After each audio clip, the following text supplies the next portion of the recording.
Sometimes when we look back into the history of racing records, they can appear kind of quaint by modern standards, right? Going 180 miles an hour on a super speedway in today's world isn't anything of note, but if you roll back the clock 60 years to a time of far less technology, the feat looms very, very large. This story is about a whole lot more than a record. It's got all kinds of elements, from controversy to danger and frustration, triumph, a legendary driver, a legendary mechanic, and an ultimately sad ending that would seemingly have turned out much differently in the modern world. Our story starts in 1961 with Bob Osicki, Art Malone, and a savage mongrel of a car called the Mad Dog 4. This machine was Osicki's creation, and it was built for one purpose, which was to run over 180 miles per hour at the Daytona International Speedway and claim a sizable $10,000 bounty that Bill France had put on the table for the first to achieve the feat. Now, I told this story in depth on this channel, but it's basically in an audio-only format. I'd recommend you check it out after watching this video. The link is on the screen and in the video description. Now, needless to say, these guys in their old Indy car with its blown 413-inch Chrysler wedge engine and wings got the job done, and they did it basically on Malone's incredible bravery. The whole story's wild, but the record they set and got paid on was 181.561 miles an hour for their best lap. It took Osicki and the eminently brave Malone an astonishing 2 months of trying to get the record. So now we jump to late 1964. It's October, and after Ford had started to leak information about their new NASCAR Doomsday overhead cam 427 weapon, suddenly the whispers began to come from Chrysler that they were not planning on sitting still either. Check out this news story from the Sunday, October 11, 1964 Indianapolis Star. It talks about the company developing a dual overhead cam version of the 426 Hemi. Now, this engine is being presented as a potential runner for the Indy 500, but undoubtedly, the message being sent from Chrysler HQ is clear. They were not going to let Ford run away with this. And then about a week later, Bill France, the leader of NASCAR, smashed the equivalent of Thor's hammer into the earth when the news began to leak that NASCAR would ban the 426 Hemi from competition in 1965. On top of that, the news leak said they were planning on banning overhead camshaft engines such as the one Ford had developed for competition. This news was seismic, and on Monday, October 19th, those rumors became actual news with the announcement coming from NASCAR. Banned were the Chrysler Hemi, overhead camshafts, roller camshafts, Ford's high-riser version of the 427 wedge engine. The minimum wheelbase was set for 119 inches at speedways and 116 inches for short tracks. Oh, and displacement was hard limited to 427 cubic inches. This was big. The news wires carried the announcement nationally on October 20th, and by the 21st, Chrysler was already dominating headlines and talking about leaving the sport entirely. The public relations battle went on for months in the newspapers, and France called Chrysler's bluff at every turn, but the company was dug in. Well before the January 1st implementation of the new rules package, Chrysler-backed factory racers were informed that the program was on indefinite hold until the rules changed. As we all know, many of the biggest name stars of the era like Richard Petty and David Pearson had drag racing machinery built and carried on in that manner. Other people had other ideas, specifically a guy in Daytona Beach, Florida, who was one of NASCAR's great team owners. He was a garage owner in Daytona Beach, also one of NASCAR's great engine builders. And his name was not Smokey Yunick. Ray Fox was his name, and he had been a staple racer and then team owner with a bunch of different drivers since the sport was organized in the late 40s. With a thriving commercial automotive repair shop a short drive from Smokey Yunick's, they were in many ways cut from the same cloth, and in so many others, not. Well, Fox knew that his factory deal with Chrysler was off. His mechanical mind and curious nature was still going full bore. On January 28, 1965, roughly a month before the Daytona 500, a headline blazed atop the Daytona Beach Morning Journal newspaper. It read, "Fox readies hot Dodge for record try." The news story outlined a plan that Ray Fox was putting the finishing touches on at that time. He had gotten his hands on a 1965 Coronet, wonder where that might have come from, and added not only a 426 Hemi, but also a 671 blower and mechanical fuel injection. The idea here was to break the closed-course world speed record held by the wacky Mad Dog 4 since a few years prior. Doing the job in a, quote, stock car would be the major challenge here, blower and all. Now, to clarify one major point of misreporting over the years, unlike Malone and Osicki, there was no $10,000 bonus to be paid if they broke the record. Now, it seems clear to me that with Dodge largely emblazoned on the rear quarter panels, there was some clandestine funding here and a plan basically to troll NASCAR at their own event by having the fastest machine in history and none of their major stars in the race. George Hurst stepped up with sponsorship money, and that's why the car carries Hurst logos and the name, the 4-speed record changer, on the hood. Now, in the story from the Daytona newspaper, Fox said he had written Bill France for approval and permission and expected to make their attempted runs between February 3rd and February 14th, which was Daytona Speed Weeks leading up to the Daytona 500. Fox chose a frequent driver of his race cars for the job. 26-year-old LeeRoy Yarbrough would be tapped for the assignment, and he'd been driving for Fox since the early part of the 1964 season. Fox trusted him with the car and with the danger level that they'd be facing. With a slew of top 10 finishes and strong runs, Fox had plenty of reason to trust Yarbrough. The car was, for obvious reasons, not legal for NASCAR competition with that big 671 blower on top of the Hemi, but there were some other things done here that Fox added to the bag of speed tricks he used to make the car work better what they hoped were speeds of over 200 miles per hour. For starters, NASCAR rules at the time dictated that no part of the chassis could be less than 6.5 inches from the ground. The oil pan was a minimum of 5 inches off the ground, and the exhaust 4 inches. As you can see, Fox drastically lowered the nose of the car, one of the basic tricks even those guys knew back in the day to go faster. But he did this by re-engineering the whole front A-arm setup to get the nose down, reworking them by some 2 inches, not simply going with shorter springs. The car would be low, but it would be properly low so it handled right. An additional shock absorber was added to the right front to carry the expected additional loads that the car would see at high speed. A rear-end oil cooler was added to keep things from getting ugly back there as well. Lastly, the car was left with a very heavy forward rake. The basic concept here being that in this orientation, the air would act to push down on the elevated and large deck lid of the machine at full tilt. The car weighed in at 3,860 pounds. Now, of course, there was one major flaw in this plan. As invisible as it may have been, LeeRoy Yarbrough was about to experience it in spades. And that flaw? Lift. The huge rear section of this car, flat and smooth as it was, even with the rake, would not be trying to push the car down with the rushing wind, but it would be rather trying to lift itself off the ground.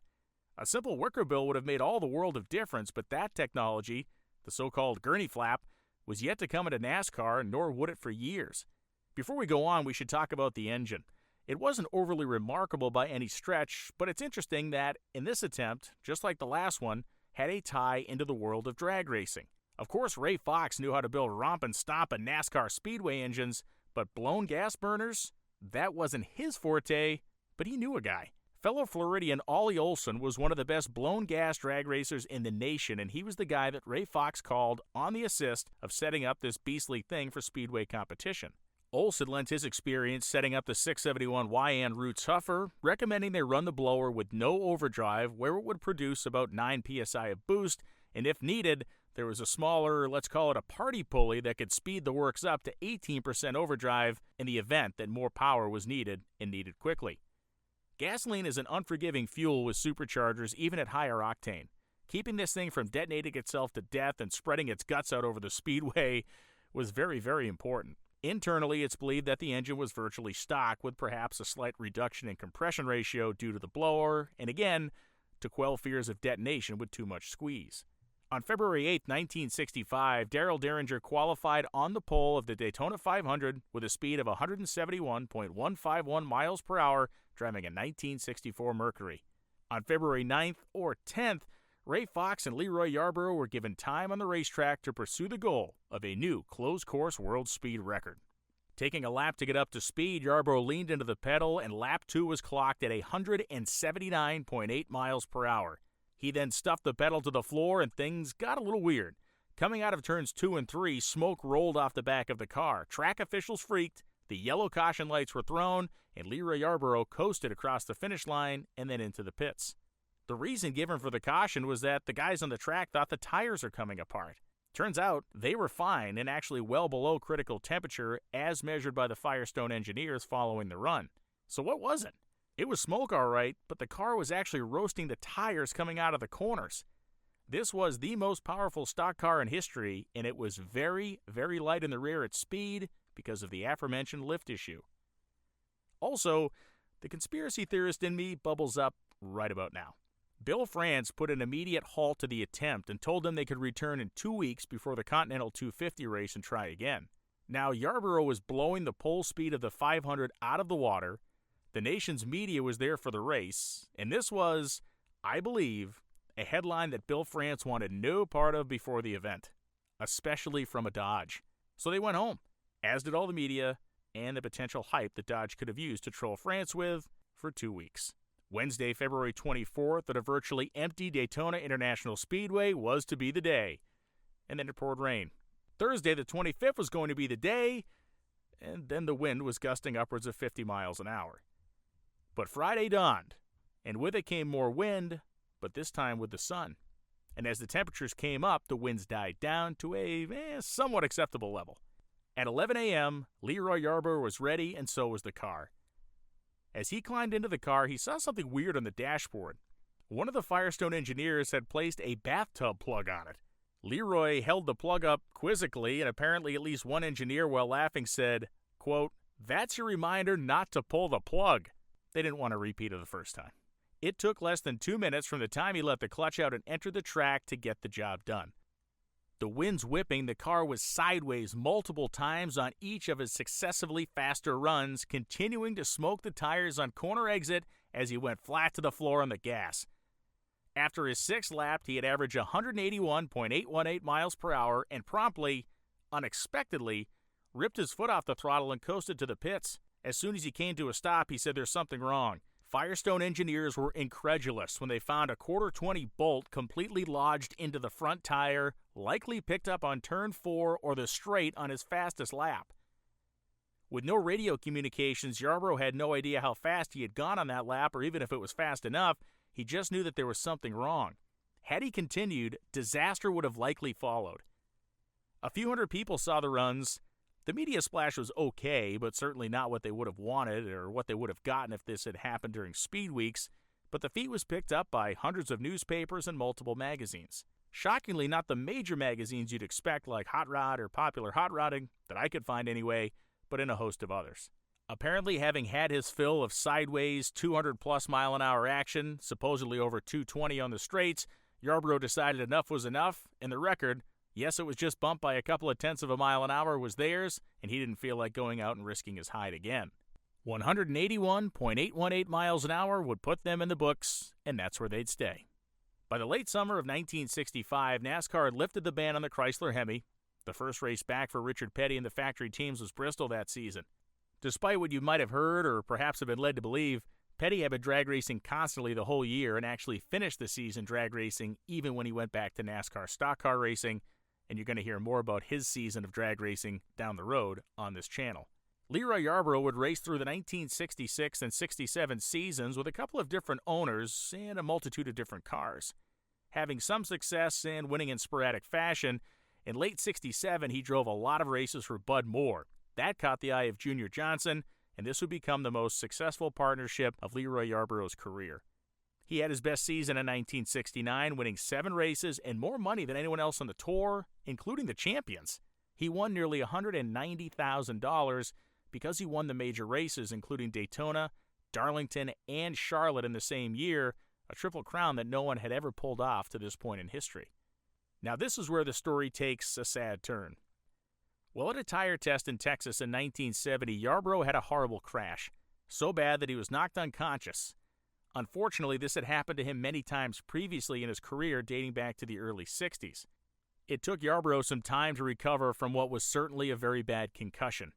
Expanding his horizons into IndyCar competition, which he had been flirting with since 1965, he qualified for his first Indy 500 in 1969, finishing third, and in 1970, he finished 19th and then nearly won the California 500 in an IndyCar, having his machine break as he led the race near the end. In 1971, he got into a Dan Gurney Eagle at the Indy 500 and suffered a titanic crash in practice, suffering burns, but worse than that, another massive concussion like the one he had in Texas and so many others before. His memory was basically wiped clean of the incident. Cale Yarbrough, who was no direct relation to LeeRoy, saw him after this IndyCar crash and said he was the most deathly pale-looking alive human he had ever seen, and it's clear that this, in and unto itself, had a major effect on Yarbrough's life. He raced his final NASCAR event of the season in October after taking a couple of months off, crashing out and finishing 34th. In 1972, Yarbrough would race about 20 times in NASCAR with Bill Seifert's team, recording 4 top 5 finishes, but something about this guy had changed. Increasingly withdrawn and taciturn, Yarbrough was drinking heavily, and by the close of September of 1972, his driving career was over. He returned home and lived with his mother. His life continued to devolve into a more and more hermit-like existence, punctuated with alcohol-fueled scrapes with the law for fighting and being disorderly.